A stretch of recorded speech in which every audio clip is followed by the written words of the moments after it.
Hello and welcome everyone. My name is AdlerGG and this is the GamerzClass meta report for position 5. If you like this type of content, go to GamerzClass.com. For just $5 a month, get your replays analyzed, join monthly live sessions with pro players, get access to our entire content library, win prizes, and more with our supreme Dota 2 membership. The first hero on the list is Bane. Currently, the best skill build you can go for is 1-4-1 into 4-4-1. So you max his nuke, the W, and then you max out the sleep with 1 point in the passive to apply the debuff and status duration. Item build wise, we want to usually have a ether lens into Glimmer or Ghost Scepter, or we buy a defensive item first, Glimmer or Ghost into ether lens.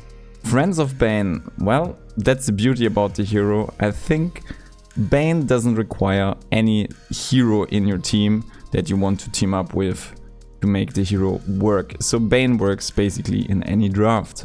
The strength of the hero is that it's really strong on lane, and it has also defense capabilities with defensive sleeps to save teammates. Also, the pick-off potential with Bane is simply insane because every 90 seconds basically you can walk around and fiendscript someone that farms the lanes lonely.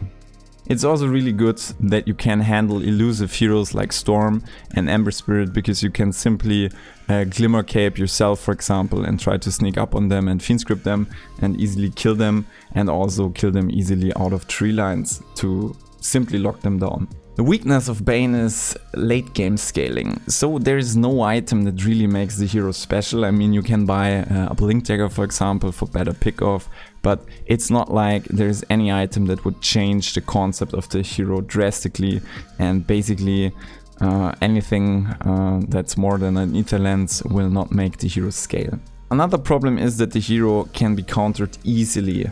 Right now there's a summon meta and a very push heavy meta, and there's also a lot of illusion based heroes in the meta, and also people like to push, and Bane has no built-in wave clear, so you can't really kill creep waves when people run at you and at your towers. And also illusion based and summon based heroes can be super troublesome for Bane because again we don't have any spell to kill the illusions or summons. So be very careful if you play against Phantom Lancer, Naga, Meepo, Lycan and Beastmaster, for example. Let's take a look at the second hero, Oracle. At the moment in the European competitive scene, Oracle is a highly contested pick, but also overseas in SEA, Oracle is highly contested by a lot of top tier teams. Skill build wise, Oracle is usually skilled into a 1-1-4. And then you follow it up with a 1-4-4, just so you can basically magic immune someone and spam your heal onto them, as well as disarm single target cores, like for example in this game you can max the disarm and put it onto the Monkey King, or if people have very magic heavy drafts you can simply max your magic immunity and put it onto your teammates to save them. That's why we usually end up with a 1-4-4 build. In some cases you can go for 4-1-4 if you want to play more farm oriented, of course, and also if you can utilize the defensive or aggressive D-spell that's on your Fortune's End. So if you use the spell onto your teammate, it will apply a D-spell like Yule Scepter or Manta style, and if you use it aggressively onto an enemy you will also D-spell buffs. Item build wise, we can build into an Urn of Shadow if no one is buying an Urn, because it synergizes really well with our ultimate, so we can just press ultimate and put Urn of Shadows on top of the ultimate, as well as add an additional salve to the mix, and suddenly the target that you try to save is basically close to immortal. Usually it is followed up with an ether lens because it helps us with the positioning, or if you are a little bit scared in the game and they have a lot of heroes that can jump you, you can also just go straight into a defensive item like Glimmer Cape or Ghost Scepter. The interesting part is, what is a good hero to pair with Oracle? What are his friends? The thing is, Oracle has a very unique design because it allows heroes to go really deep into the enemy backline. So you want basically heroes like Monkey King or a Death Prophet or something like Timbersaw or a Queen of Pain. Like heroes that are squishy but that need to go in really deep and try to fight right into the enemy. And then Oracle is behind them and just presses ultimate and starts healing them up. Another thing is that the hero can be really strong in certain situations because of the save, as well as being really good against magic heavy lineups because you can simply make your teammates magic immune. But on the same side, we are also really strong against single core physical heroes. So if the enemy draft only has one physical core, like for example in this game we see the Monkey King as a lone core. Weaver can also be scary, but it's mainly the Monkey King doing the physical part.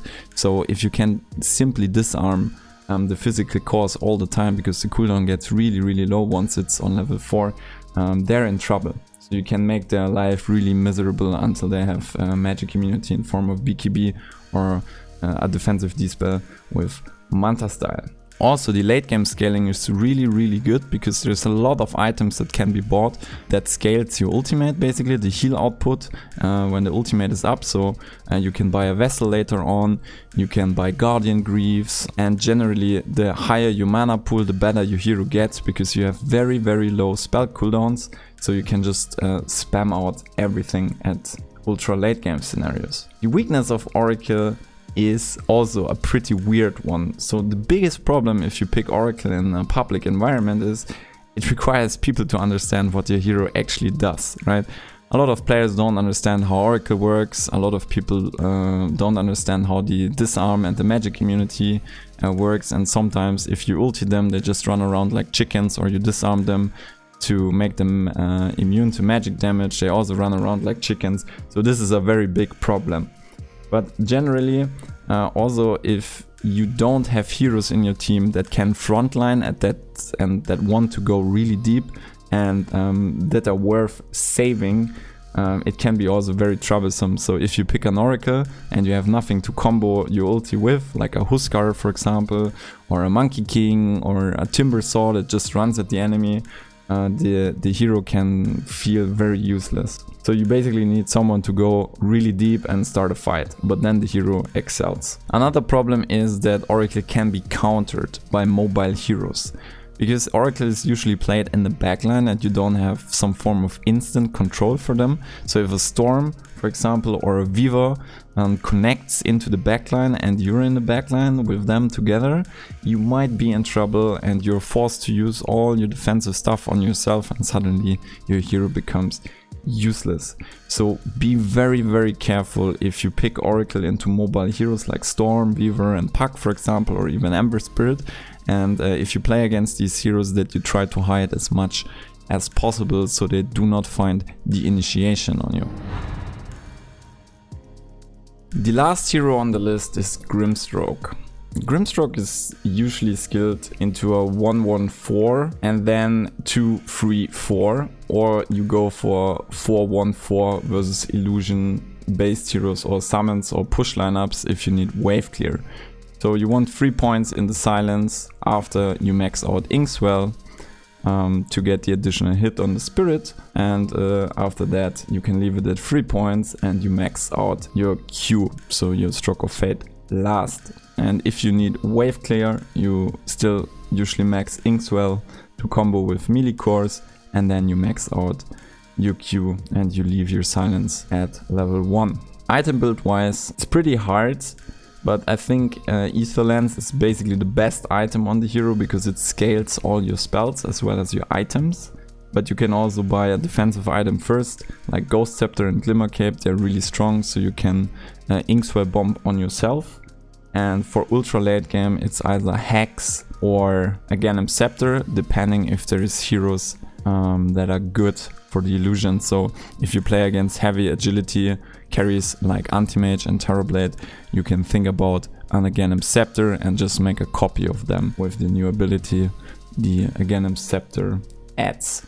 So what are the friends of Grimstroke? Grimstroke synergizes really well with melee carries, as well as mobile heroes. So in this particular game, you have a lot of targets that you can Inkswell bomb with, and I think that's how you play the hero at full potential. So you basically need a hero that you can put on the Inkswell, and then the hero goes in. So in this game we have a Monkey King that can sit on a tree, you cast the Inkswell on him, he jumps into the enemy, the bomb explodes and you get an easy kill. Or you just put it on the Lycan that is hasted. Once his ultimate is up, he just runs into the enemy, the Inkswell bomb will explode, they're stunned for 4 seconds and you just kill them. Another interesting thing about Grimstroke is that you have Soulbind, and if you Soulbind 2 heroes together, single target spells that are cast on either of the Soulbinded heroes will be duplicated to the other. So Grimstroke combos really well with strong single target ultimates. So in this particular game we have the Beastmaster. So Grimstroke can simply cast Soulbind, and after that the Beastmaster can just place a raw onto the enemy heroes and both heroes will be rawed. Also, a lot of other single target stuff can be useful, like the Oracle for example. So the Oracle can also nuke both targets at once. So it also combos well basically with low cooldown, high damage heroes, as long as the ability is single target. Zeus would be another interesting option. The strength of the hero is also its versatility.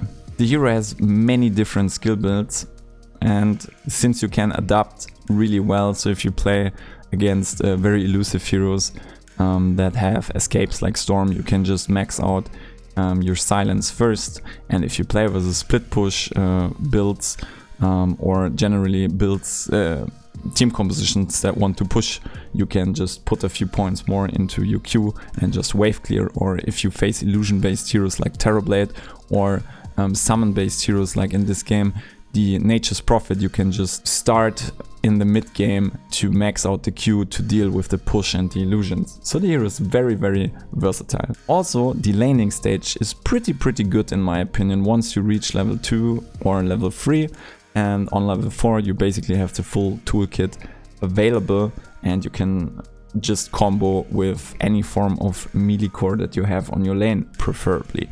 Also, the hero counters most mobile heroes in the game due to the Soulbind, because the Soulbind applies a leash. So if you Soulbind a mobile hero in this game, for example, you press Soulbind onto the Ember, and if he comes near a friendly hero, he would get Soulbinded to the other hero and he basically cannot escape anymore because he's leashed or rooted, and it's an easy kill.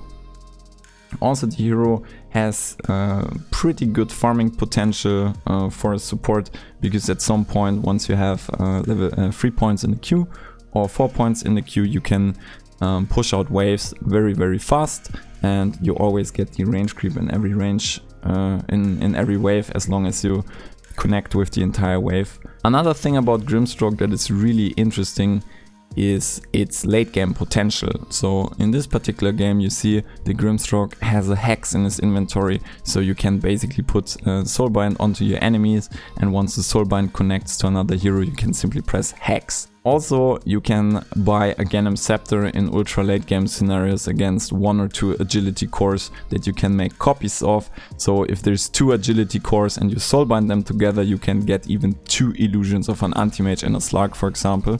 The late game potential on a Grimstroke is endless, so playing ultra late game on the hero can be really nice. The problem of the hero, or the weakness, is you need heroes that you can Inkswell bomb with.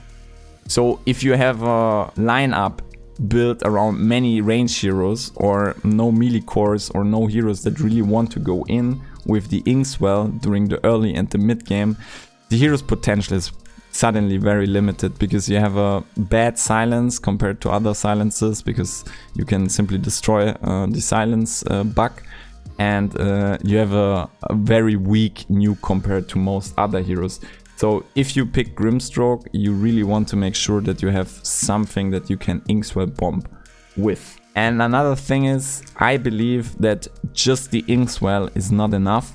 You want something to be cast onto your Soulbind.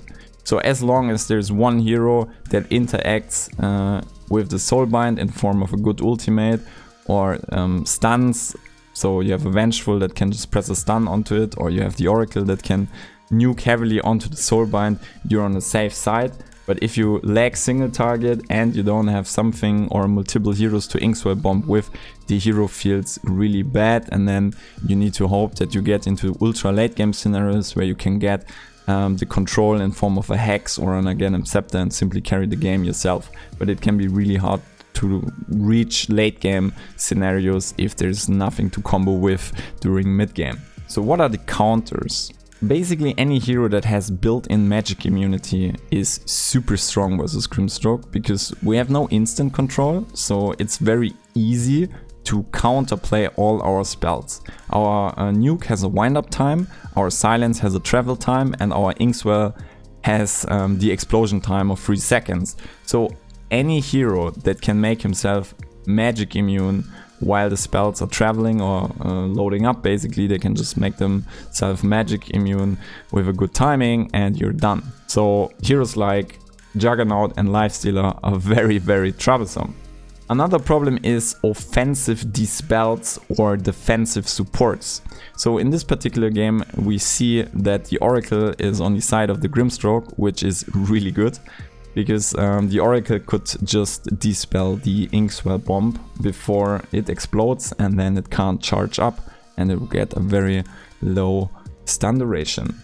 Another problem is the defensive supports that can basically save heroes either from the Soulbind combos or from the Inkswell combos in the mid game. So something like Bane or Shadow Demon with built-in banish are really, really troublesome, because they can just banish in sleep the Inkswell bombs, for example.